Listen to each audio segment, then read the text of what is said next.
Hindi naman ako baliw. Yung ano, yung bang, di ba yung marami nagsasabi na parang may narinig silang salita. So ayan, itur ko muna kayo kapromdi sa aking napakagandang bahay.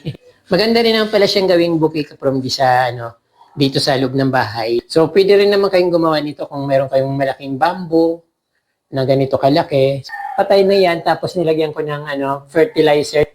Then syempre dito naman sa labas. Ayan. Maraming pong salamat po mga kapromdi sa inyong support at huwag niyong kalimutan mag-subscribe sa mga kapromdi dyan na hindi pa nakasubscribe pero nanonood ng aking video.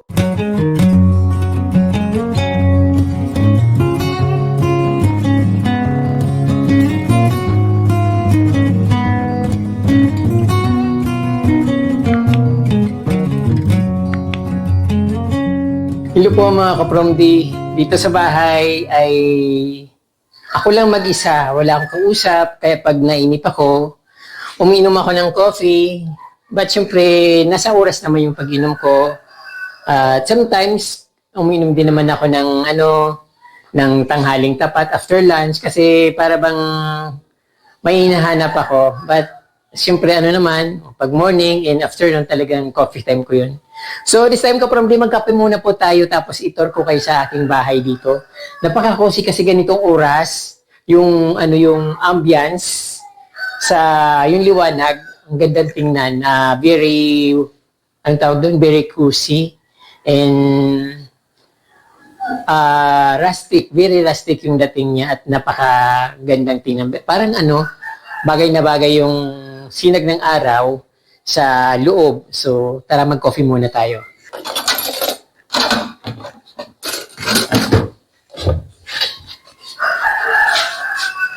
So, ang dami ko palaging nakahandang mainit na tubig.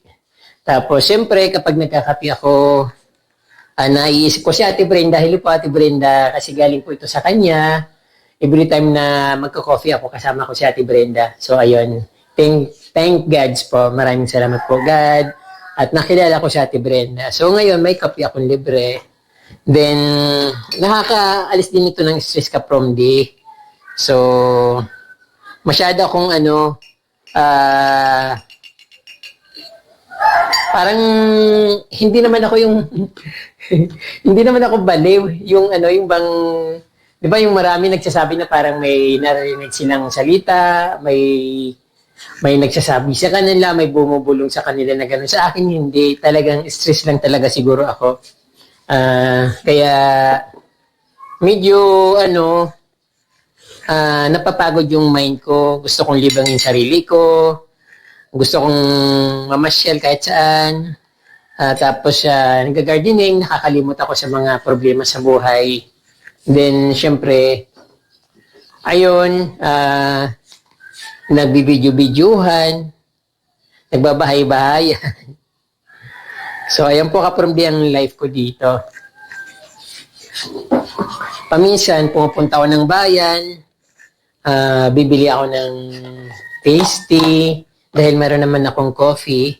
So, ayan. So, actually, yung pinapadala sa akin Ate Brenda na coffee, parang 2 years or 3 years supply. But, syempre, hindi lang naman ako isa, marami ako, may family ako, may kapatid ako, may nanay ako. So, minumultiply ko siya. So, kung ano lang natira sa akin yun ang sa akin. Since naman tipid naman ako, tumatagal yung coffee. But syempre, sometimes namimiss ko rin po mag-coffee sa labas. Then, kaya lang pag nandun ako, hindi na lang ako magko-coffee kasi ang mahal, bibili ko na lang yung tinapay tapos pasalubong kinanay. Yun na lang. Okay na ako doon. Nakapamasyal, nakaikot yung motor. So, saglit lang kapromdi. Kasi nga ipapakita ko yung ko dito. Bahay. Nakikita niyo naman palagi bahay ko kapromdi. Na-update ko naman kayo palagi. Kaya lang, na-realize ko yung yung ambience ng araw nandun sa may bandang bintana. So, napakaganda ng tingnan dito.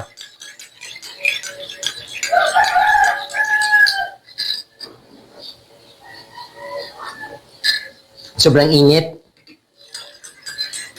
So ayan, itur ko muna kayo kapromdi sa aking napakagandang bahay.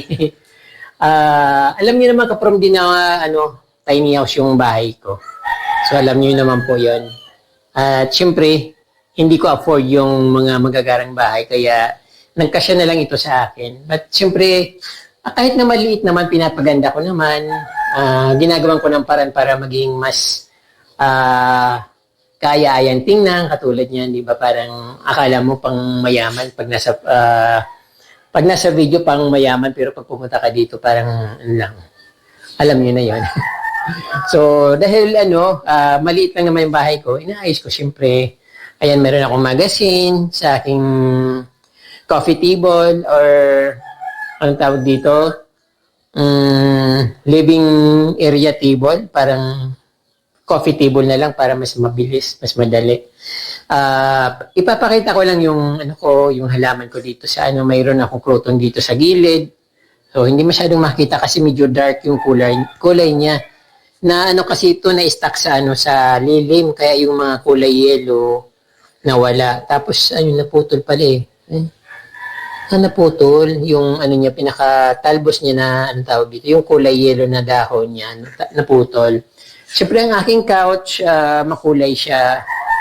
Yung unan ko, kapartner ng, ng aking couch. Tapos may something na kulay blue na Ito, dala naman ito ng friend ko dito. Tapos iniwan niya na lang. So, ginawa ko na ng sapin niya sa aking sofa. Sala set ba? So, ayan ang aking plants dito ka-promdi. Yung ko pala, yung walis ting-ting ko, hindi ko pa siya ginagamit. So, ang ginawa ko kasi, ayaw ko nang makalat eh. Pwede naman pala siyang gawing, pwede siyang gawing design. So, kasama ng mga halaman. Maganda naman tingnan ka-promdi. Walis ting-ting po yan, hindi po yan halaman. Then, syempre, pasensya na ka-promdi kasi wala akong nilagyan ng shoes. Wala akong shoes rack. Kaya nilagay ko na lang dyan. Tapos ito yung, ito. Since hindi naman ito kailangan diligan ng diligan, sometimes na mga 3 months na walang dilig yan, okay lang. 3 months, 4 months, so hinahayaan ko lang siya. Okay lang naman, hindi naman siya namamatay eh. Family of Sansevieria or snake plants. Finger, yan. Hindi ko alam kung anong variety ang Sansevieria, no? Matagal na akong naghahalaman, nag-gardening, pero hindi ko pa alam yung mga varieties ng snake plants or Sansevieria. Tapos ito yung Wilfin. Hindi naman pala siya lumalaki kapag nasa maliit lang na paso. Matagal ko na yan nilagay yung isa nga nandun sa taas. Nabasag na yung ganito kasi lumabas yung niya, yung branch. Bali na punit yung yung pinakapaso. So ayun. Yun yung halaman ko dito. Meron akong bromeliad bouquet. Ayan. Maganda rin naman pala siyang gawing bouquet from dito sa loob ng bahay. At syempre pag pwede mo siyang diligan. Pag gusto mong diligan, lalabas mo. Pwede mo siyang patuyuin para hindi bahayan ng lamok. So, ganun. Tapos, nilagay, parang harang na rin diyan sa open lang kasi kaprom yung ilalim ng hagdan. So, kaya nilalagyan ko siya ng halaman dyan. Maganda naman siyang tingnan. Then, yung mga golden photos ko, nilagay ko na lang sa hagdanan para hindi ako nahirapan magdilig. So, ayun. Hindi na natin puntahan yung pinaka, dito? Yung pinakataas kasi wala naman nababago ka from the. Yung kwarto ko dyan ako natutulog sa taas. So, ang makikita dyan yung higaan ko. Ayan. Ayan po. Tapos may bagong laba ako. Nakikita pa yung sinampay doon sa labas. Tapos dito sa gilid ka from the, ito yung yan yung aking decor dito. So, ito, binigay ni Ma'am. So, ulitin ko ulit. Thank you po, Ma'am Ma'am Raquel, or thank you po, Ma'am Raquel Dakarayanan from Baguio City. So, pinadala niya ito sa akin. Marami itong kasama. May basta marami yung kasama. Tinatago ko lang. Then, ito naman. Gawa ko lang ito kaprondi yung speaker na bamboo. pag nilagay ko yung cellphone dyan, kahit mahina yung cellphone mo, pag nilagay mo dyan, lalakas yung sound niya. So, pwede rin naman kayong gumawa nito kung meron kayong malaking bamboo na ganito kalaki. So, pwede yung, ano yun, kahit maliit lang yung butas dito, yung kasya lang yung pwedeng tablet or pwedeng cellphone. So, lalakas yung cellphone mo. But, lalakas yung sound. But, syempre, puputulin mo dito sa dapat naka-open siya dito sa magkabilang dulo. So, ayun, ito naman yung ginagawa kong wala, pang decor lang. Kung anong mailagay ko, nagbumili ako ng syringe kasi, may, ang daming dito, may mga bukbok yung kahoy, tapos ini-sprayan ko ng alcohol. Wala kasi hindi ko alam kung anong gagawin ko. So, ayun, ayun ang aking dito. Pasamano yata ang tawag yan. So, ayaw ko nang masyadong maraming nakalagay. Okay lang may mga halaman kasi yun talagang nature ko. Mahilig ako sa plants.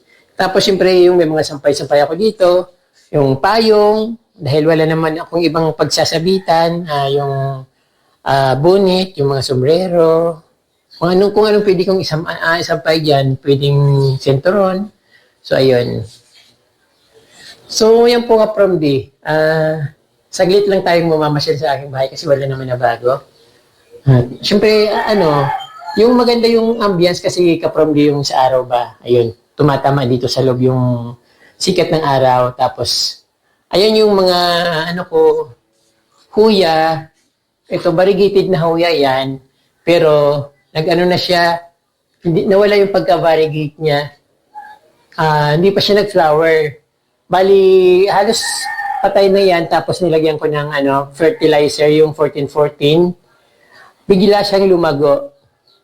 Pero dapat nakahanda ka doon sa kasi siya humahaba tapos kumakapit kung saan-saan.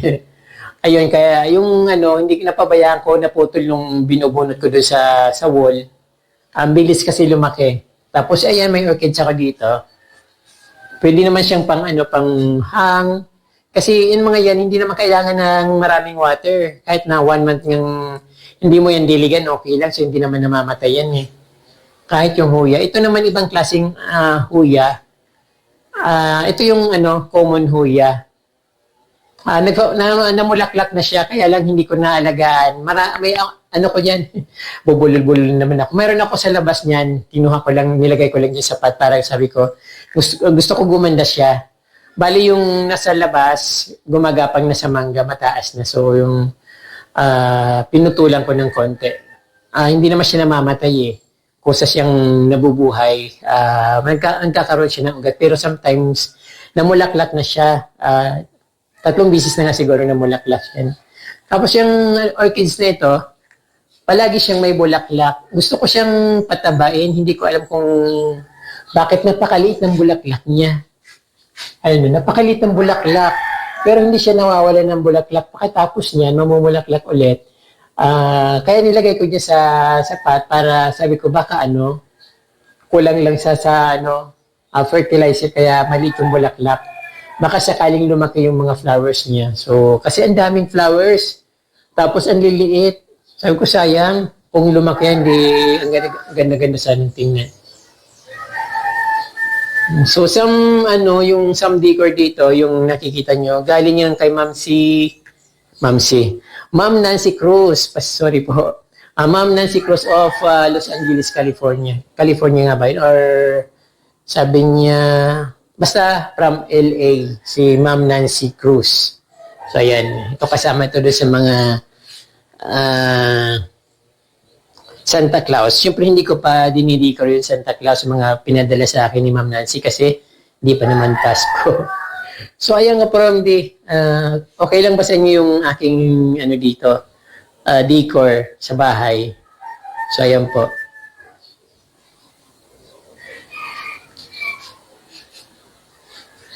So, continuous na yung pag-coffee ko.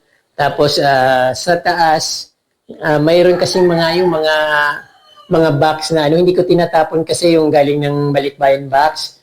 Tinatago ko kasi pag kinakailangan naman, minsan ginagamit namin pang sapin sa higaan. Wala kasi kaming mga dito, yung mga kutsyon.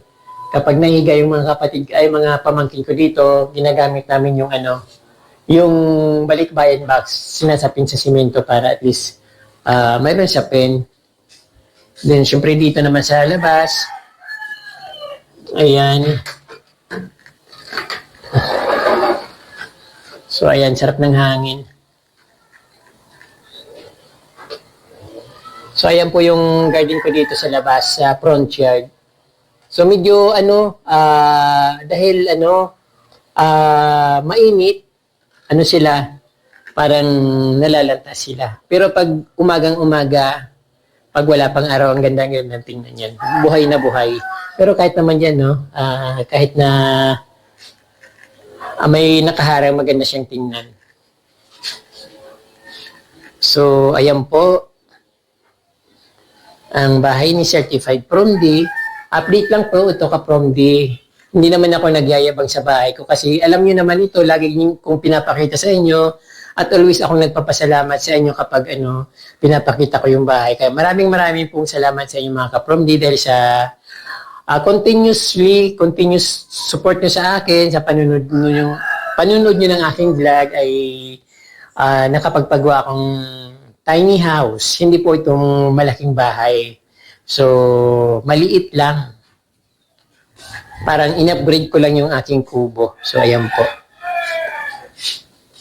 Ang aking, medyo magulong aking, kitchen kasi wala akong ibang lalagyan. Wala akong mga cabinet. Yung sa ilalim kasi, parang hindi naman siya, parang tinakpan ko lang siya. So, yung mga tinatago-tago kung ayaw ko pang itapon na pwede naman siyang itapon, nandiyan sa ilalim. So, hindi ko naman pwedeng isama yung mga yan doon. So, pasensya na po kung yun ang ayos ng kusina ko kasi wala akong malagyan, sa totoo lang. So, ayan po, ang aking modern bahay kubo. Salamat po sa inyong panonood at sa pagtsatsaga na sumubaybay sa akin. So, ayun, hindi ko pa natanggal yung masampay-sampay dyan kung ano-ano nakikita dito kasi biglaan. Kung pag naisip ko na magbibideo ako. So, ayan po. Maraming pong salamat po mga ka-From D sa inyong support at huwag niyong kalimutan mag-subscribe sa mga ka-From D dyan na hindi pa nakasubscribe pero nanonood ng aking video. Ay please subscribe na po kayo. Libre naman po yan. Just touch the subscribe and pwede rin po i-touch yung notification bell para updated po kayo sa aking mga bagong post na videos. Maraming salamat. Muchas gracias. Mabalos po.